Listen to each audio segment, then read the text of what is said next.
Hi friends, please subscribe to Amravati Media and press the bell icon for more latest updates. పాపం దేవినేని ఉమా ఎలా ఉండేవారు, ఎలా అయ్యారు? ఏపీలో ఇప్పుడు అందరి దృష్టి కృష్ణా జిల్లాపై ఉంది. ఆ జిల్లాకు చెందిన మాజీ మంత్రి దేవినేని ఉమాపై ఆసక్తికర చర్చ నడుస్తోంది. 2014 నుంచి 2019 మధ్య కృష్ణా జిల్లా రాజకీయాలను శాసించారు దేవినేని ఉమా. మంత్రిగా కూడా వ్యవహరించారు. ఆ సమయంలో చంద్రబాబుతో పాటు లోకేష్ పూర్తి స్వేచ్ఛ ఇచ్చారు. ఆ కారణంగానే చాలామంది నేతలు నొచ్చుకున్నారు. అయినా సరే ఎనలేని ప్రాధాన్యం దక్కుతూ వచ్చింది. అప్పట్లో కీలకమైన ఇరిగేషన్ శాఖ మంత్రిగా ఉండేవారు ఉమా. గత 5 ఏళ్ల కాలంగా వైసీపీపై గట్టిగానే మాట్లాడేవారు. చంద్రబాబుతో పాటు లోకేష్పై వీర విధేయత కనబరిచేవారు. అటువంటి నేతను ఎన్నికలలో తప్పించారు చంద్రబాబు. మైలవరంలో వైసీపీ నుంచి వచ్చిన వసంత కృష్ణప్రసాద్ కోసం సీటు త్యాగం చేశారు ఉమా. కానీ నామినేటెడ్ పోస్టులతో పాటు రాజ్యసభ పదవులను సైతం భర్తీ చేశారు. కానీ ఎక్కడా దేవినేని ఉమా పేరు వినిపించలేదు. అసలు ఆయనకు పదవి ఇచ్చే ఉద్దేశం ఉందా, ఇస్తారా, ఇవ్వరా అన్న బలమైన చర్చ అయితే మాత్రం నడుస్తోంది. సోదరుడు దేవినేని రమణ అకాల మరణంతో పొలిటికల్ ఎంట్రీ ఇచ్చారు ఉమా.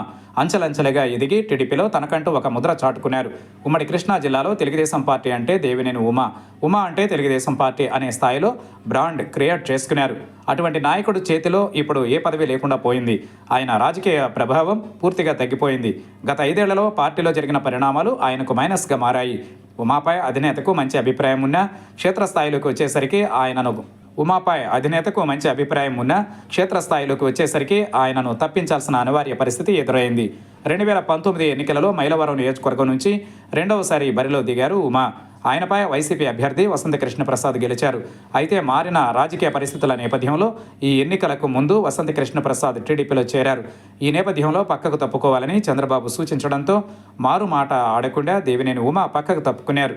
ఎన్నికలలో వసంత కృష్ణప్రసాద్ గెలుపు కోసం కృషి చేశారు.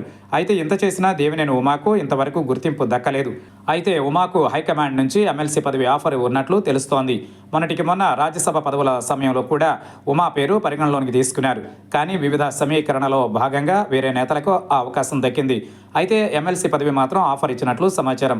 అయితే ఒకప్పుడు ఎమ్మెల్యేతో పాటు మంత్రిగా బాధ్యతలు చేపట్టి ఓ రేంజ్లో తన హోదాను వెలగబెట్టారు. అటువంటిది ఇప్పుడు చేతిలో ఏ పదవి లేకపోయేసరికి రాజకీయ ప్రత్యర్థులకు టార్గెట్ అవుతున్నారు ఉమా. మరి ఆయన విషయంలో చంద్రబాబుతో పాటు లోకేష్ ఎలాంటి నిర్ణయం తీసుకుంటారో చూడాలి.